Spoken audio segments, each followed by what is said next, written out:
A big federal funding announcement for Toronto subway cars that could be built here in Thunder Bay.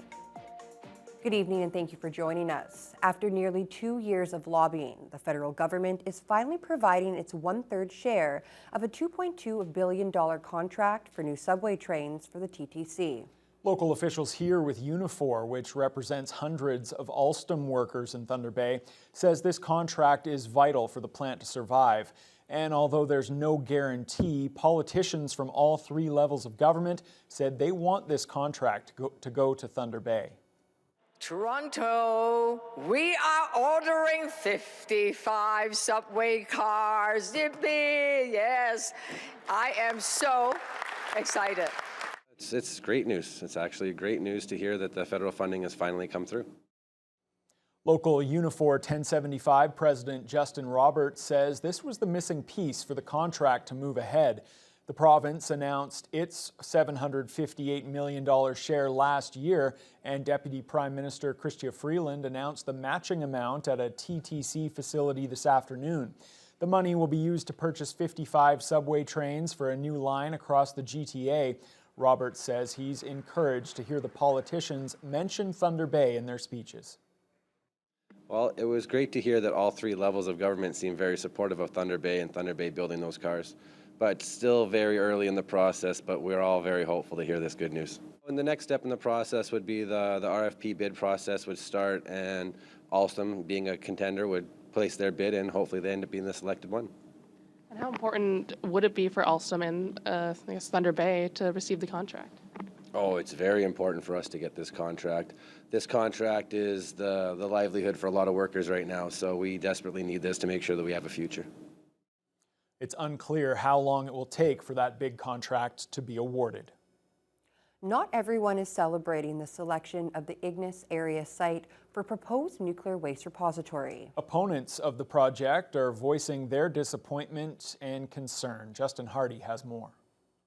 The selection of the northern site for the NWMO's Deep Geological Repository for Canada's nuclear waste is disheartening news for those who oppose the project. Michelle Solomon, chief of Fort William First Nation and one of 12 chiefs to sign a letter opposing the DGR, said her initial reaction to the decision was disappointment. Disappointment that the voices of opposition have not been considered in the selection process scenario.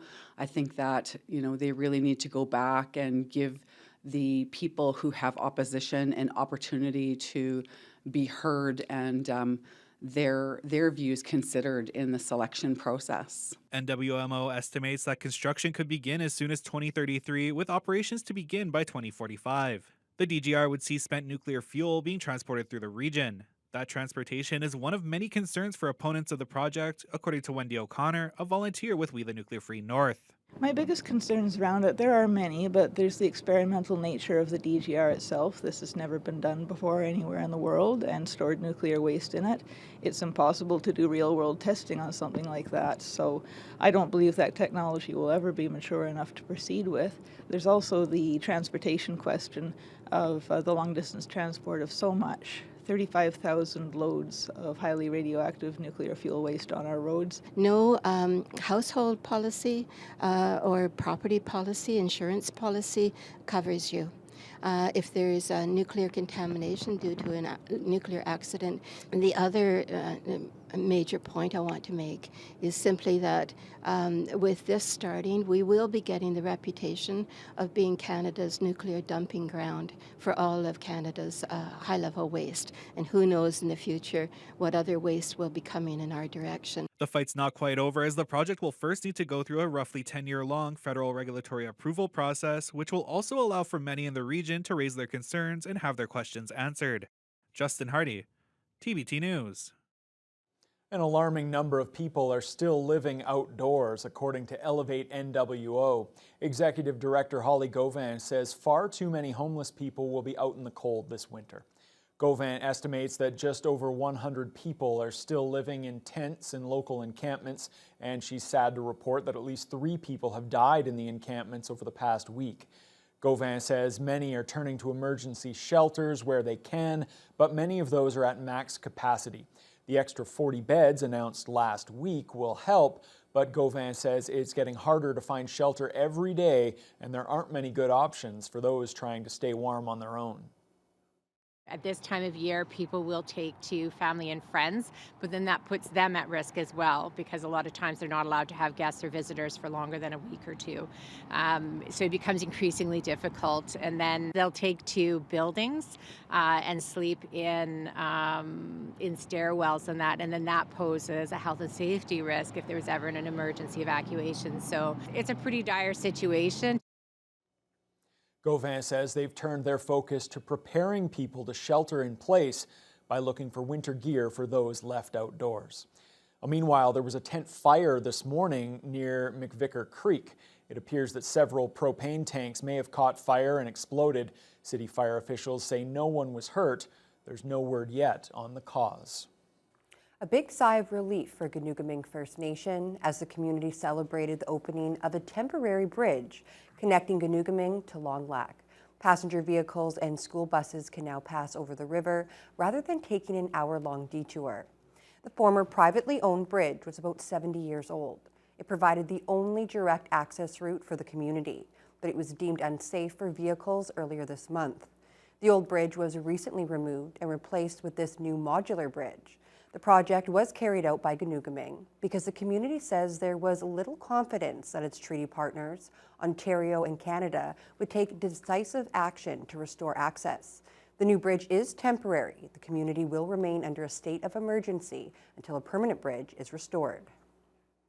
It was a special moment last night for MPP Sol Mamakwa at Queen's Park. The NDP member for Kiiwetinoong was the first MPP to introduce a private members bill in OG Cree. Bill 221 would make the National Day for Truth and Reconciliation a statutory holiday in Ontario, but it doesn't sound like the government is ready to support it.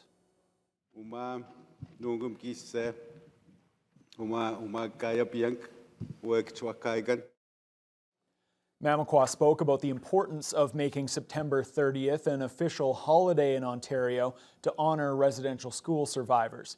He mentioned how going to residential school at age 13 affected him and his ability to speak his language, and how significant it is for him to be able to speak OG Cree in the legislature now. Mamakwa credited the late Murray Sinclair, former chair of the Truth and Reconciliation Commission, for his work on the calls to action that included making Truth and Reconciliation Day a statutory holiday. I know the 80th call to action was, quote, to establish a statutory holiday, a national day for truth and reconciliation to honor survivors and families and communities, to ensure the public commemoration of the history and the legacy of the residential schools. The bill will go to a recorded vote on Monday. Indigenous Services Minister Greg Rickford has said, however, that his government will not support making September 30th a stat holiday at this time. The Nature Conservancy of Canada made a big announcement today about a new conservation project in the Thunder Bay region. It involves close to 1,000 hectares of wilderness surrounding Lake Superior that the Nature Group, Ottawa, and the province want to see flourish for years to come. Brendan Miller reports. The towering rock formations have indeed shaped the way of life in Northern Ontario, fostering a deep concern about nature. And it is an identity worth preserving and investing in, and it's all hands on deck. It is a common cause for all, whether we're in the public sector or the private sector. That is why your Ontario government is a partner in this process. Ontario's Acting Minister of Environment, Conservation and Parks was in Thunder Bay for the joint announcement. The Nature Conservancy of Canada has announced the acquisition of 935 hectares in and around the Black Bay Peninsula and Big Trout Bay, dubbing it the Nor'Westers Project. Caitlin Richardson, Program Director of the Northern Ontario branch of the agency, offered a few reasons why this area is so crucial to protect. The deep, cold, and clear waters of Lake Superior allow native cold water fish to flourish. Its coastal wetlands, extensive sand and cobble beaches, and many islands provide habitat for the incredible diversity of migratory birds that we see come through here, and lots of rare plant species. Thunder Bay Rainy River MP Marcus Pulowski spoke on behalf of the federal government. He says he's thrilled a portion of his riding will be protected. Well, it's a big part of who we are as a community, is the area around Thunder Bay. I think almost everyone here who lives in Thunder Bay is really proud of the beauty of our region. And it will continue to be developed, but we have to ensure that part of that land is protected for future generations. Since 1990, in the Lake Superior region, the Nature Conservancy has helped protect over 11,000 hectares of land, and that number is only expected to grow. Brendan Miller, TBT News. Thunder Bay history buffs are in for a treat this weekend. Organizers of the Historical Film Festival are presenting 8 short films that document the past 100 years or more of life here in the Lakehead and along the North Shore. The free event happens this Sunday evening at the Community Auditorium. And Jonathan Wilson has more. Well, it's local history. How could you not be interested? Historical Film Festival co-chair Craig Symington is inviting everyone in Thunder Bay and the surrounding region to come check out the early film footage from the early to late 1900s. 8 short films and documentaries are being presented, including The Ties That Bind, a look back at the history of the railroads in Schreiber, Destination Nipigon, which tells the story of how that town came to be, and Heartland, a 1980 film showing life at the Porphyry Island Lighthouse. Oh, I'm super excited. We had a great turnout the last time we did this. This is our first time to do this since COVID, and we have a huge selection of local films that I think will be very interesting to everybody in the community. We're going to have a film on Porphyry Island, the railways of Schreiber, Nipigon's history, some stuff on the grain industry, and the aviation program with the MNR forest fighters, plus some local films of Thunder Bay from 100 years ago. That vintage film footage was provided for the festival by the Thunder Bay Museum and shows the view from a trolley along Cumberland Street, the construction of the historic Whalen Building, and a scenic view of the Prince Arthur Hotel and the CP Station from the Port Arthur waterfront. There's also some vintage newsreel clips that have been digitized as part of the Real Memories of the Lakehead project. Symington says they're hoping for a full house at the Community Auditorium. It's free. It's the best price in town for an evening of entertainment. We will be accepting donations because it is as a bit of a fundraiser for a bunch of nonprofit groups, but it is free.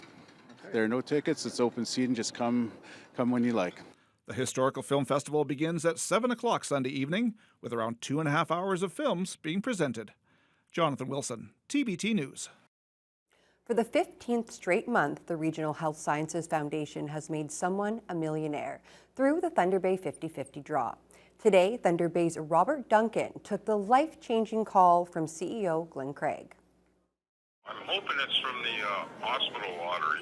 It is, and maybe a lot of background noise because I'm down at the Intercity Shopping Center at the Thunder Bay 50/50 store. But we drew our winner's number, and we're trying to get a hold of them. I have some really terrific news for you. Okay.